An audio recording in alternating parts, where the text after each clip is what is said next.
I believe the number one reason why many Christians are frustrated is because they haven't found their place of service. और पाते हैं कि कई मसीह लोग जो अपने जीवन में अपने मसीहत में बहुत ही निराश या हिताश हैं, वो इसलिए हैं क्योंकि उन्होंने अपनी सेवकाई को नहीं पहचाना है. Because we've been created, we've been recreated in Christ, we've been saved with a purpose to serve. क्योंकि हमारा नया जन्म हुआ है, हम मसीह में बुलाए गए हैं उसकी सेवा करने के लिए. So today I want to take another look at that subject we had last time. We were talking about the marks of priesthood. और हम बात कर रहे हैं उसी चिन्हों की कि याजक सेवक होने के क्या चिन्ह हैं, जो कि हमने पिछले हफ्ते भी देखा है, उसी को आगे बढ़ाएंगे. One of the marks of priesthood is authority. और एक जो चिन्ह है सेवक होने का, वो है अधिकार. That we are a royal priesthood. कि हम याजकों का समाज हैं. And this was like a revolutionary concept in the New Testament days because priests were seen as, totally separate class. They were set apart to do religious and spiritual and holy things. और ये नए नियम में एकदम बेदारी, एकदम बदलाव ला देने वाली सोच थी, क्योंकि उन समयों में अधिकतर जो याजक है, जो सेवक है, उसको बिल्कुल अलग सोचा जाता था कि वो अलग ही आत्मिक रीति से एक अलग इंसान है. But the New Testament introduces this concept of being a king and a priest. और जो नया नियम है वो इस प्रकार की सोच को लेकर आया कि हर एक विश्वासी राजा और याजक है. In Hebrews it calls it the priesthood after the order of Melchizedek. और इब्रानियों में उसको दिखाया जाता है कि जो मेल्किसेदेक राजा था, उसके वंशावली में हर एक विश्वासी एक याजक है. Melchizedek was a king. और जो मेल्किसेदेक था वो एक राजा था. King of a place called Salem or Jerusalem, which means peace. और वो सेलम जो कि यरूशलेम बोल सकते हैं, और जिसका अर्थात मतलब था शांति, शांति की जगह का राजा था. His name itself meant king of righteousness. और उसके नाम का ही मतलब था धार्मिकता का राजा. And he was also the priest of the Most High God. और वो महान परमेश्वर का याजक भी था. And the Bible tells us, the book of Hebrews says, the new priesthood, the priesthood of Jesus, is in the order of Melchizedek. और यही इब्रानियों की पुस्तक हमें दिखाती है कि जो मसीह यीशु की वंशावली के जो याजक हैं, वो मलजकत के वंशावली के याजक ठहरेंगे. And Jesus himself was not of the tribe of Levi. He was not a descendant of Aaron. और जो यीशु मसीह है वो खुद ब खुद लेवी की और एरन की वंशावली से नहीं थे. He was descended from Judah, from the tribe from which the kings came. और यीशु मसीह जूडा की वंशावली से, जहां से जो राजा हैं, उस वंशावली से जो राजा आते हैं. But he's our great high priest. लेकिन वो हमारा महान याजक है. Do you see the king and priest? क्या आप देखते हैं कि वो राजा भी है और याजक भी है. This is just my introduction. और ये शुरुआती इंट्रोडक्शन है. Well, you know what's wonderful I see in how the Old Testament gives way to the New.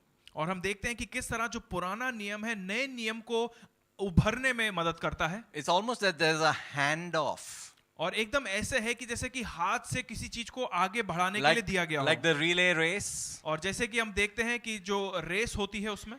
And the guy had to pass the baton to the next runner. और हम देखते हैं कि वहां पर जो बैटन होता है वो एक रेसर दूसरे खिलाड़ी के हाथ में देता है. And we find, who was the greatest person born of women? Do you know that from the Bible?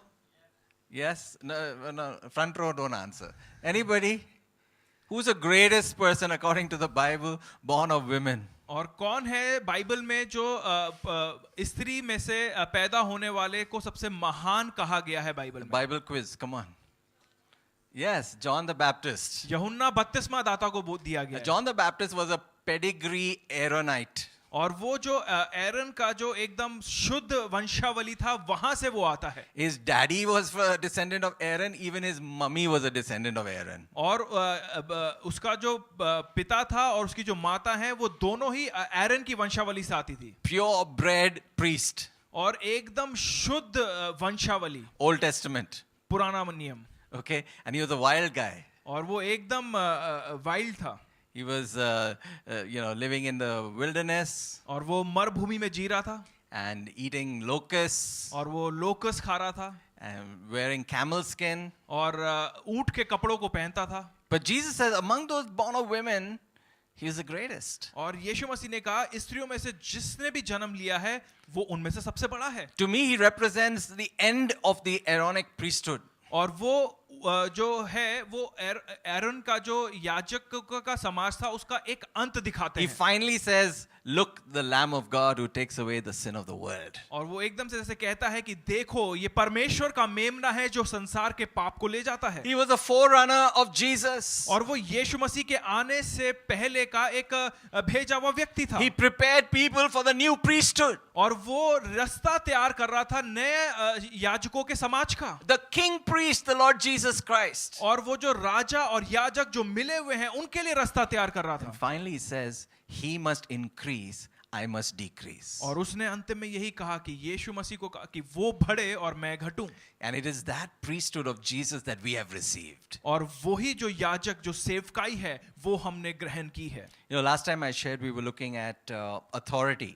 और हम पिछली बार अधिकार के ऊपर देख रहे थे। I want to continue that subject of authority. और उस अधिकार की बात पर और बातचीत करना चाहते हैं। And we looked at understanding our spiritual authority as priests. और हमने देखा कि हम जो मसीह में हैं हमारे पास जो अधिकार है। And using our spiritual authority. हमने देखा कि किस तरह अपने आत्मिक अधिकार का इस्तेमाल कर सकते हैं। Today I want to look at a few passages, few scriptures in the book of Ephesians. और इफिसियों की पुस्तक में से कुछ वचनों को देखना चाहते हैं। And Paul uses this term heavenly realms. और पौलुस जो है यहाँ पर स्वर्गीय वातावरण स्वर्गीय जगह की बातें करता है। Can you open your Bibles to Ephesians chapter 2? क्या आप इफिसियों उसका दूसरा अध्याय खोल सकते हैं? Ephesians chapter 2, इफिसियों 2 verse 6. उसकी 6ठी आयत। It says, and God raised us up with Christ and seated us with him in the heavenly realms in Christ Jesus. और यहाँ लिखा है और मसीह यीशु में उसके साथ उठाया और स्वर्गीय स्थानों में उसके साथ बैठाया।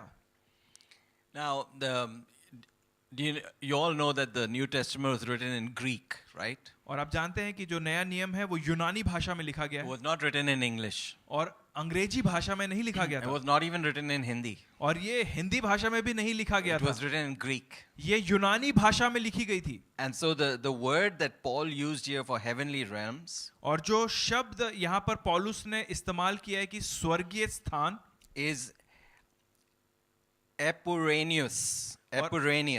एपोरेनियस करके जो शब्द है वो इस्तेमाल किया। It's made up of two Greek words. और ये दो यूनानी शब्दों को मिलाकर बोला गया है। Ep means above एप का मतलब है ऊपर and oranius means atmosphere और एरोनियस जो आखिरी उसका है उसका मतलब है वातावरण or heavens. या स्वर्ग। In fact, we have a planet in our solar system called Uranus. और एक प्लैनेट भी है जिसका नाम ये है।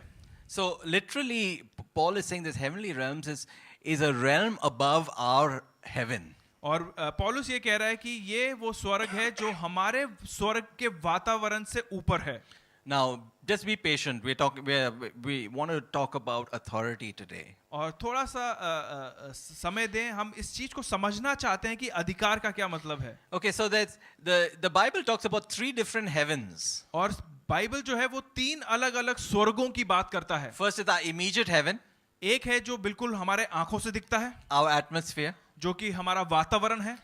Then the second heaven is our outer space. और दूसरा स्वर्ग जो स्पेस ऊपर है उससे, Our celestial heaven, जो कि where the heavenly bodies are, the planets and the stars and the galaxies. और जहां पर जितने भी चांद सितारे हैं वो। And there's a third heaven. और उसके बाद तीसरा स्वर्ग है। It's the home of God. और वो तीसरा स्वर्ग परमेश्वर का घर है। God and the angels and glory. और परमेश्वर उसके स्वर्गदूत और महिमा। And so when Satan was cast out of the third heaven, और जो शैतान है जब वो तीसरे स्वर्ग से निकाला गया, he probably set up his camp somewhere in between. तो जो उसने अपना जो तंबू गाड़ा वो उसके बीच में कहीं ना कहीं गाड़ा। And when Adam and Eve, और जब आदम और हवा, when they were on the earth before sin, जब वो धरती पर थे पाप करने से पहले, they freely interacted with God's heaven. और वो बिल्कुल सीधा परमेश्वर से बातचीत कर सकते थे स्वर्ग में। Right?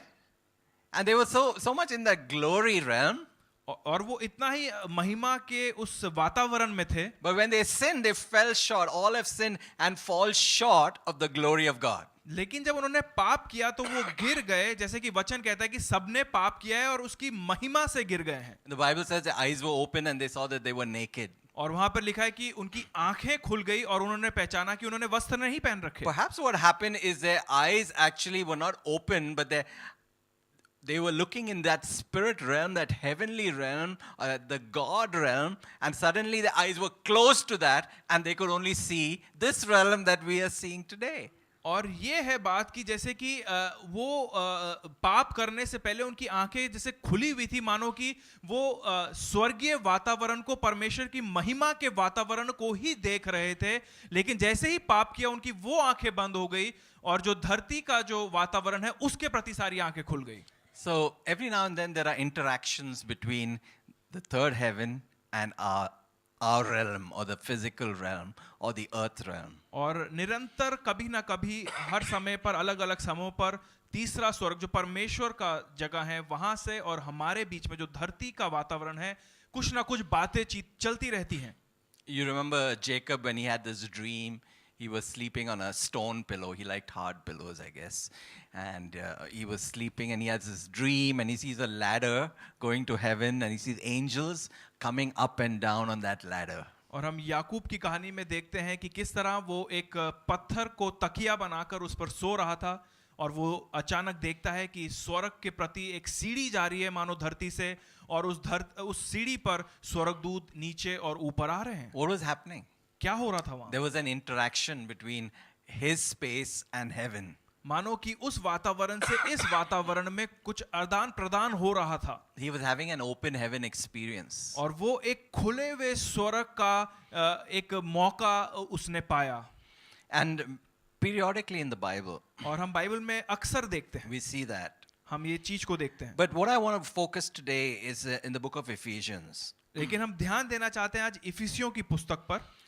Our spiritual position हमारा आत्मिक जो अधिकार है, is very important for us to understand. ये बहुत जरूरी है इसको पहचानना That in Jesus Christ, कि यीशु मसीह में you and I have been raised up to be seated with Him in those heavenly places. कि मसीह यीशु में हमें उठाया गया है कि हम स्वर्गीय स्थानों पर हमारे परमेश्वर के साथ बैठें। Hallelujah. Hallelujah. So often, we think, I'm under the weather, I'm under the circumstances, I'm under the situation.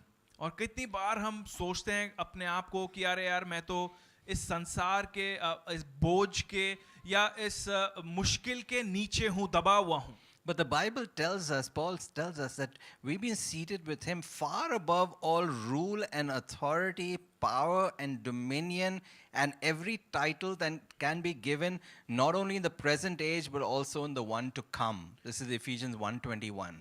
और लेकिन पौलुस जो है वो एक और उसके 21वें आयत में कहता है कि तुम सब प्रकार की प्रधानताएं और अधिकार और सामर्थ्य और प्रभुता के और हर एक नाम के ऊपर, जो न केवल इस लोक में पर आने वाले लोक में भी लिया जाएगा, तुम उसके ऊपर बैठाए गए हो। And sometimes you're thinking, but what does that mean to me? I'm seated with Christ in heavenly places, but every day I've got to go to work and, I have to struggle with all these difficult situations. I have to pay my bills.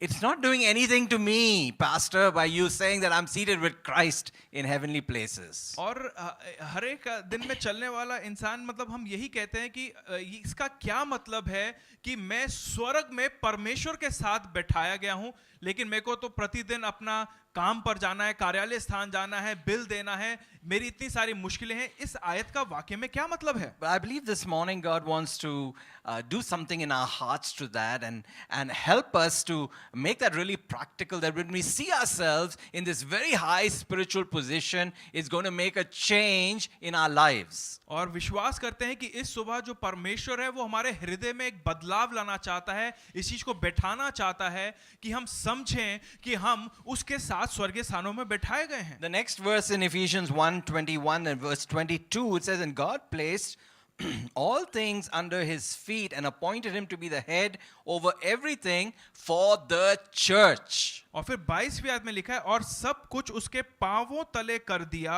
और उसे सब वस्तुओं पर शिरोमणि ठहरा कर कलीसिया को दे दिया. Amen. How many of you can say that I'm in Christ? आप में से कितने लोग कह सकते हैं कि मैं मसीह में हूं? Yes. Okay. Okay, where is Jesus now? यीशु मसीह कहां पर हैं अब? He's seated at the right hand of the Father. वो पिता के दाहिने हाथ पर बैठे हैं. So where are you? और आप कहां हैं? Huh? Seated with him? आप उसके साथ बैठे हुए हैं. Okay, don't pinch your neighbor to see if they're still there. और अपने पड़ोसी को चूटी मत मारिएगा देखने के लिए कि वो है या नहीं. Sometimes we have to get used to this, that there's a spiritual position, there's a natural position. और ये पहचानना जरूरी है कि एक आत्मिक बैठने का स्थान है, एक विश्वासी का और एक संसारिक. But Paul is telling us the whole purpose of that God did that for Jesus, for us, for the church. और पौलुस कह रहा है कि ये जो कार्य प्रभु यीशु के साथ किया वो इसीलिए किया कि हम उसे पहचानने पाएं और कलीसिया के लिए किया. Ephesians chapter 3 verse 10. और इफिसियों 3 उसके 10 में ऐसा लिखा है. You know, Ephesians is all about an open mystery. Paul is trying to tell us things that were hidden but now revealed. They are very clear. He talks about them as mysteries, but actually they are open mysteries. और इफिसियों की जो चिट्ठी है वो एक खुली हुई भंडार की चीजें हैं कि जो बंद थी उसको खोलकर पौलुस दिखाता है कि देखो ये है. If Ephesians 3 verse 10.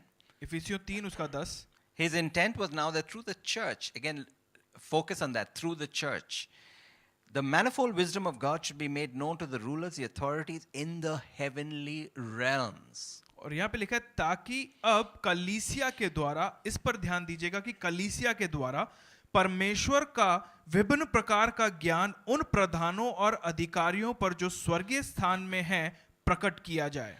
You know, God wants the powers and authorities to understand his wisdom through us. और जो परमेश्वर है, जो प्रधान है और अधिकारी हैं, परमेश्वर चाहता है कि वो हमारे द्वारा, कलीसिया के द्वारा उन पर ज्ञान प्रकट किया जाए. That's the wisdom of God. और ये परमेश्वर की बुद्धि है.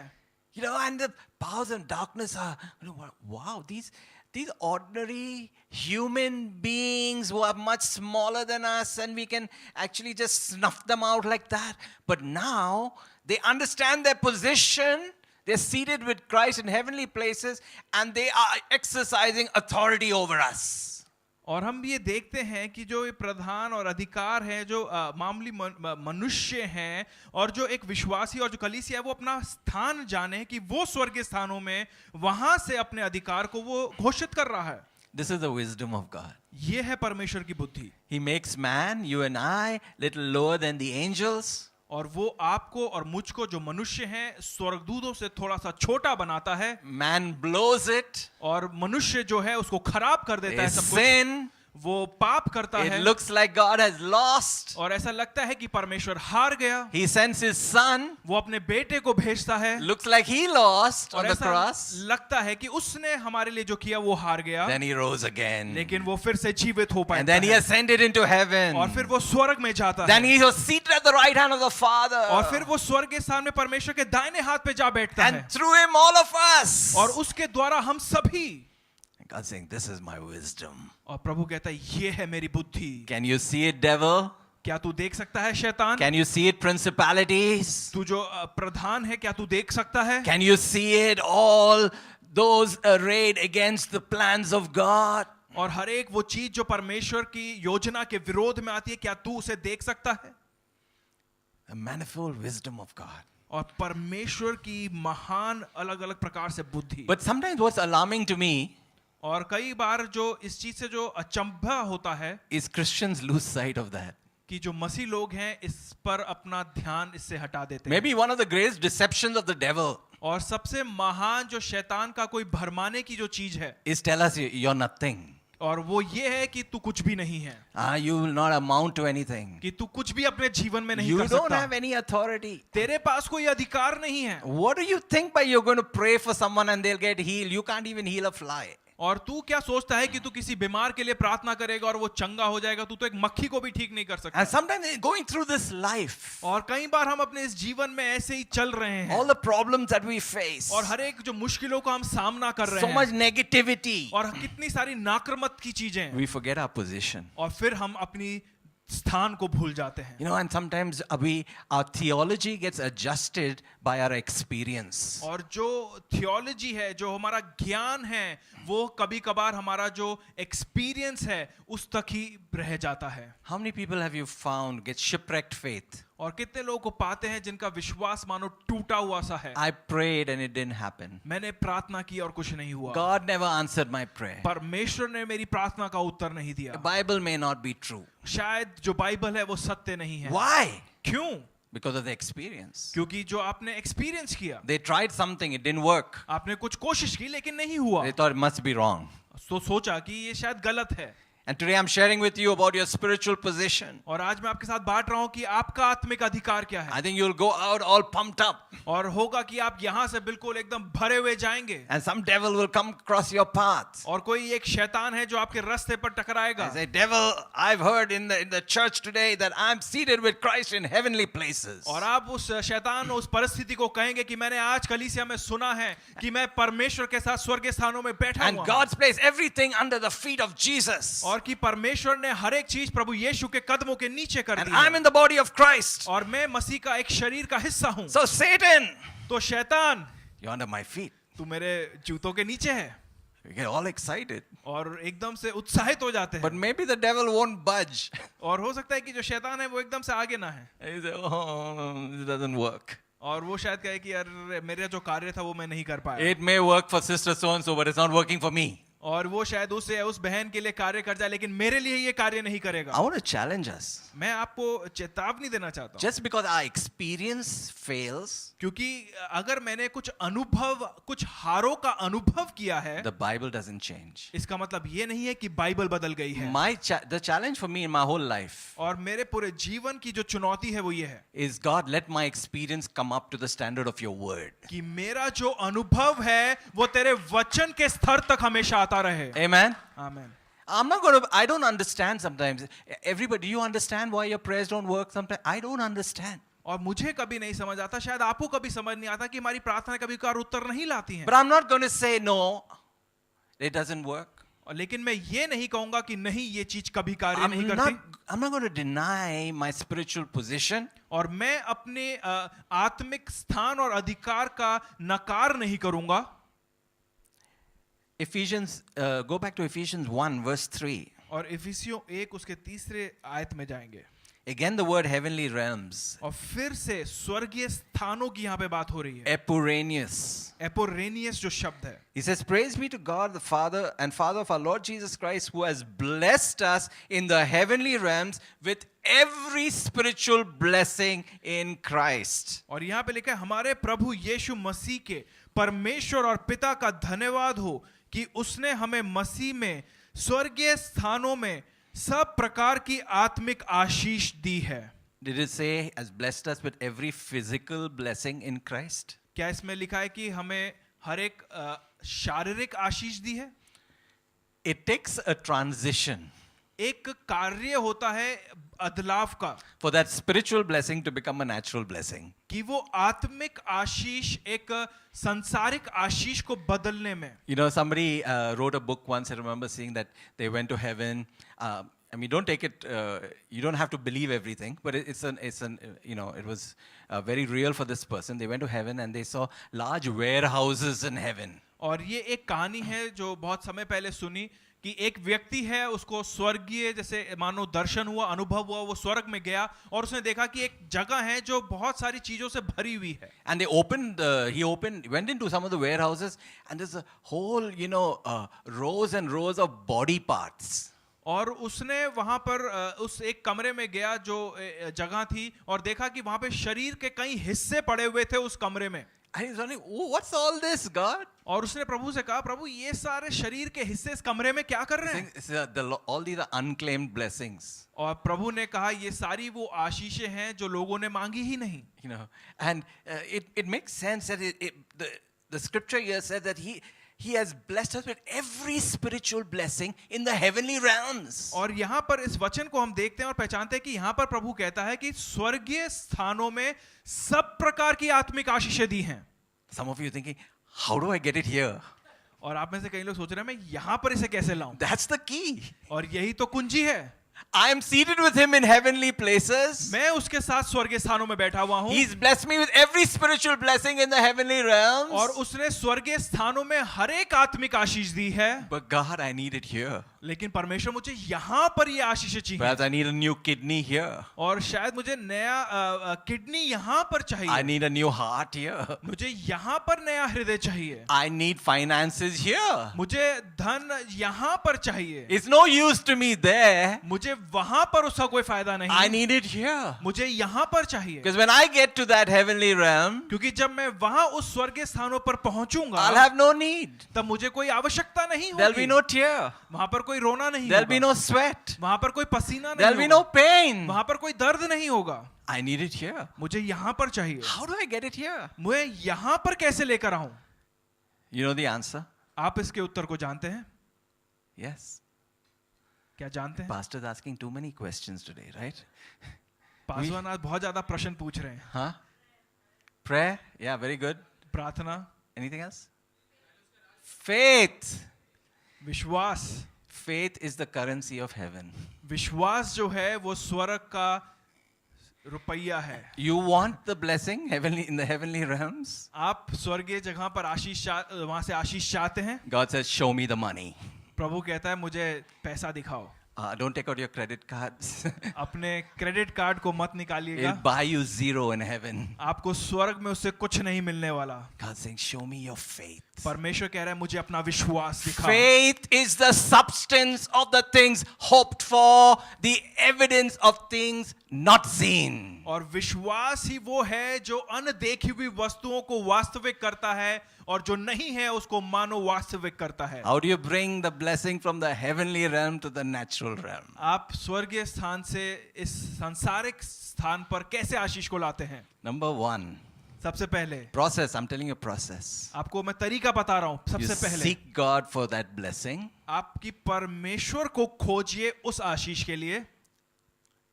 And you hear. और आप सुनेंगे. Faith comes by hearing the word of God. और विश्वास जो है वो सुनने से आता है और मसीह के शब्दों को सुनने से आता You है. must hear that revelation. आपको वो प्रकाशन सुनने की आवश्यकता है That blessing is there for you. कि वो आशीष आपके लिए वहां पर पड़ी है. Sometimes that takes time. और कई बार इसको समय लगता है. You're seeking God. आप परमेश्वर को खोज रहे हैं. Because oftentimes I find I'm seeking God for the wrong things. और कई बार मैं अपने आप को पाता हूं कि मैं परमेश्वर को गलत चीजों के लिए खोज But रहा हूं. I start seeking the Lord लेकिन मैं परमेश्वर को खोजने लगता हूं and faith comes और विश्वास आता है. through a word in my heart, और एक शब्द जो परमेश्वर हृदय में डालता through a है quickening of His promise. और उसकी आयतों को एक रीति से नया करने के I द्वारा. have a basis and a confidence of approaching His throne. और मेरे पास कुछ चीजें हैं, कुछ प्रतिज्ञाएं हैं कि मैं उसके सिंहासन तक उसके पास जाऊं. Jesus says, यीशु ने कहा whatever you ask for in prayer, कि जो भी तुम प्रार्थना में मांगो, you've got to believe that you have received it. कि तुम्हें विश्वास करना है कि जो तुमने मांगा है वो तुम्हें मिल गया है. Amen? आमीन. So first I seek God. तो पहला है कि मैं परमेश्वर को खोजता I हूं. get a revelation, a word. मुझे एक प्रकाशन मिलता है, एक शब्द मिलता है Faith rises in my heart. और विश्वास मेरे अंदर जागता है. Then I believe that I have received it. और मैं विश्वास करता हूं कि मैं ग्रहण कर चुका. It hasn't yet come in the natural realm. और ये सांसारिक रीति में अभी आया नहीं But है. I start thanking God. लेकिन मैं परमेश्वर का धन्यवाद करना शुरू कर देता हूं. Amen? आमीन. It's like the preacher who told the story about his daughter, and his daughter wanted a new dress, and the preacher said, okay, today's Monday, but you'll get your new dress on Saturday. और ये एक प्रचारक के उस कहानी के समान है, जैसे कि एक प्रचारक वो बताता है कि उसकी बेटी ने उससे एक ड्रेस मांगा मंडे को और उसने कहा कि शनिवार तक ये ड्रेस तेरे को मिल जाएगी. So what did the girl do? तो उस बेटी ने क्या किया? From Monday to Saturday, what did she do? Monday से लेकर शनिवार तक उसने उस बेटी ने क्या किया? She got very excited on Monday. और वो मंडे को बहुत ही उत्साहित हो गई। My daddy's gonna give me a new dress. मेरे पापा मुझे एक नया ड्रेस लाके देंगे। And she's dancing and twirling as though she already has the new dress. और वो वहां पर नाच रही है, गा रही है समान जैसे कि उसने नया ड्रेस पा लिया है। And on Tuesday, और मंगलवार को if she was some like us, she'd say, I don't know if my daddy will give me a dress or not. और लेकिन ये हमारे समान हो तो हम एक ही दिन के बाद कहेंगे पता नहीं शायद मेरे डैडी मुझे ड्रेस लाके दे रहे हैं। He's prone to forget. वो कभी कभार भूल जाते हैं। And he told me yesterday, and Saturday is a long way off. और उसने मुझे कल बोला था और शनिवार तो अभी बहुत दूर है। Will she do that? क्या वो ऐसा करेगी? No, she trusts her daddy. नहीं, वो अपने पिता पर भरोसा करती And है। she has the same dance in her feet and a twirl and says, I'm getting a new dress. और अभी भी उसके पैरों में वो नाच है, वो उसके मुंह में वो गीत है कि मेरे पापा मुझे एक नई ड्रेस ला रहे हैं। And all people say, oh, shut up, girl. Where's that dress? You're just wearing the same old rag. और जो लोग हैं आसपास वो शायद कह सकते हैं कि तू चुप रहे, अभी भी तूने पुराने कपड़े पहने, वो नई ड्रेस कहाँ है? No, my daddy's going to give me a new dress. I have a new dress and there's a lovely dress and I've got a new dress. नहीं, लेकिन वो लड़की कहेगी कि नहीं, मेरे पिता वो लाएंगे और मेरे को वो नया ड्रेस मिलेगा। Faith is the substance of things hoped for. और विश्वास उन चीजों की आशा है, उन चीजों को देखना है जिनकी वो आशा रख रहे हैं। What does faith do? विश्वास क्या करता है? Faith praises God even when it doesn't see the manifestation. और विश्वास वो चीज है, वो परमेश्वर की महिमा करता रहता है जब वो अपने संसारिक आंखों से उन चीजों को नहीं भी देख रहा You हो। know, we call ourselves believers. हम अपने जो लोग हैं उनको विश्वासी बोलते हैं। But I find many believers don't know how to thank God before they've seen something. और कई विश्वासियों को पाया है कि वो परमेश्वर का धन्यवाद नहीं कर पाते उस इंतजार के समय में। One of the characteristics of a believer, और एक चरित्र जो एक विश्वासी का है, that he praises God no matter what the circumstances. कि वो परमेश्वर की महिमा करता रहता है चाहे उसकी परिस्थिति कुछ भी क्यों ना हो। You know why? आप जानते हैं क्यों? Because God is always good. क्योंकि परमेश्वर हमेशा अच्छा है। Hallelujah. Hallelujah. God is a good God, the devil's a bad devil. Very simple. और बहुत ही साधारण है, परमेश्वर हमारा अच्छा परमेश्वर है और जो शैतान है वो बुरा शैतान है। So has God promised you something on Monday? क्या परमेश्वर ने आपको मंडे को कोई प्रतिज्ञा दी है? It's in the heavenly realms. और उसने कहा कि तुम स्वर्गीय स्थानों में हो। Faith has come in your heart. विश्वास आपके हृदय में आया है। Then you have to believe that you have received it. तो आपको विश्वास करना है कि आप ऑलरेडी ग्रहण कर चुके हैं। Hallelujah. Hallelujah. That's what faith is. और यही वो विश्वास है। Before you see it, before you feel it, before you touch it, you have it. कि उससे पहले कि आप छू सकते हैं, उससे पहले कि आप देख सकते हैं, कि उससे पहले आप महसूस कर सकते हैं कि आपके पास पहले से ही है। Hallelujah. It's so hard to do actually in actual living. और बहुत ही मुश्किल है इस जीवन भर में चलने में, बहुत कभी-कभार मुश्किल सा लगता We're है। not saying, thank you, Lord, thank you for my healing. Yes, it's hurting, it's paining, and you say, Father, I thank you that I'm healed by the stripes of Jesus. और आप परमेश्वर कह रहे हैं प्रभु धन्यवाद तेरी चंगाई के लिए, धन्यवाद तेरी चंगाई के लिए, लेकिन अभी भी आप शायद कह रहे हैं अरे दर्द हो रहा है, लेकिन आप तब भी उसके बावजूद, उस दर्द के बावजूद भी कह रहे हैं कि प्रभु यीशु धन्यवाद तूने मुझे चंगा कर You know, दिया है। and then it becomes Tuesday, and it becomes Wednesday, and it becomes Thursday. On Friday, you seem to have a panic attack. Will daddy give me that dress or not? और उसके बाद एक और दिन बीत गया, एक और दिन बीत गया, फिर फ्राइडे तक आ गए और फिर एकदम से मानो कि घबराहट सी हो जाती है कि क्या मेरे पापा मुझे वो ड्रेस देंगे या नहीं। Daddy seems to be occupied. You know, he's so busy. Sunday is coming. He's preparing his sermon. Will he give me that dress? और जो पिता है वो व्यस्त है, वो अपना प्रचार तैयार कर रहे हैं और वो अपने कामों में व्यस्त है क्या, और वो सोच रही है कि क्या मेरे पिता वो मुझे ड्रेस ला के Maybe the देंगे। devil starts shouting more and more people come and say, shut up, girl. What are you talking about a dress? You're still in that rag. You know, your daddy doesn't have time and he doesn't have money. Is he going to give you that dress? और जितना आगे समय बढ़ता रहता है, जो मानो शैतान जो है, जो परिस्थितियां हैं वो और चिल्लाने लगती हैं, वो और नाक्रमत बातें हमारे दिमाग में बोलने लगती हैं कि तू अभी भी वो पुराने वस्त्रों में ही रहेगी, वो नया ड्रेस नहीं आएगा, तेरे पिता वो नया ड्रेस उसके पास पैसा नहीं है उसे लाने के लिए। But faith has the same twirl in the steps and the same praising and the same happiness. My daddy promised me the dress on Monday and I will have it tomorrow, Saturday. Amen. और लेकिन विश्वास जो है उसके कदमों में वही नाच रहता है और उसके मुंह में वही गीत रहता है कि मेरे पिता जो उसने बोला है वो करेगा। I have good news for some of you. और आप कुछ लोगों के लिए अच्छी खबर है। Those of you who've been waiting for your miracle and your breakthrough, और आप में से जो लोग अपने चमत्कार और अपने छुटकारे का इंतजार कर रहे हैं, don't give up because Saturday is coming. क्यों आप हिताश ना हो क्योंकि शनिवार आ रहा है। Hallelujah. That was the Hallelujah. name of this guy's message. It was John Osteen. He had this message, Saturday is coming. A very, very powerful message. और ये जॉन ओस्टीन ने प्रचार किया था और Not Joel, बहुत ही his dad, John Osteen. ऐसे Oh, okay, sorry. John ओस्टीन ने ये प्रचार किया था और ये बहुत ही पावरफुल एक सामर्थी प्रचार था कि शनिवार आ रहा है। Amen. I want us to think about that today. और मैं यही चाहता हूं कि आज इसके बारे में हम सोचें। Your position in Christ, आपका मसीह में जो स्तर है with every spiritual blessing there. कि और हर एक आत्मिक आशीष जो वहां पर है, What is it that you need? वो क्या उसका मतलब है? What is it that people around you need? वो क्या चीज है जो आपके आसपास जो लोग हैं होने चाहिए? You are the priest. आप वो याजक हैं, You're the king.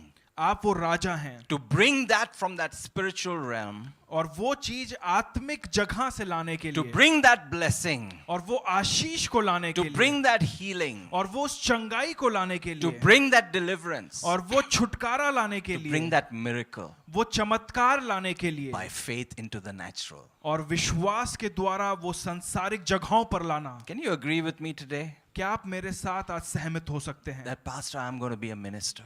कि पासवान मैं एक सेवक होऊंगा, I'm going to serve God. मैं परमेश्वर की सेवा करूंगा, I'm going to discover my gifts. मैं अपने वरदानों को पहचानूंगा, I'm going to know my spiritual position. मैं अपने स्वर्गीय स्थान को पहचानूंगा, And I'm going to serve God. और मैं परमेश्वर की सेवा You know, it's such करूंगा। an exciting life. और ये बहुत ही उत्साहित जीवन है। Sometimes I see young people going into their career, they're very excited about career and job prospects and the future and the money and the houses and the cars and, you know, that kind of life. And it's all wonderful. It's great. I'm not knocking it. It's great. और कई जो लोग हैं जो अपने career को ढूंढ रहे हैं वो बहुत ही उत्साहित हो जाते हैं, वो करियर में जाएंगे, ये नौकरी करेंगे, वैसा करेंगे, फिर ऐसे गाड़ी खरीदेंगे, घर खरीदेंगे। अच्छा है, इसको नाक्रमत नहीं कर रहे हैं, But it's not fully satisfying. लेकिन ये सारी चीजें अंतिम में पूर्ण रीति से संतुष्टि नहीं देती Because हैं, God has called you and me to be a servant, to be a priest, and to be a priest with authority as a king. क्योंकि आपको और मुझे परमेश्वर ने एक सेवक होने के लिए बुलाया है, याजक होने के लिए बुलाया है, एक राजा होने के लिए बुलाया है। Let's stand as we close today.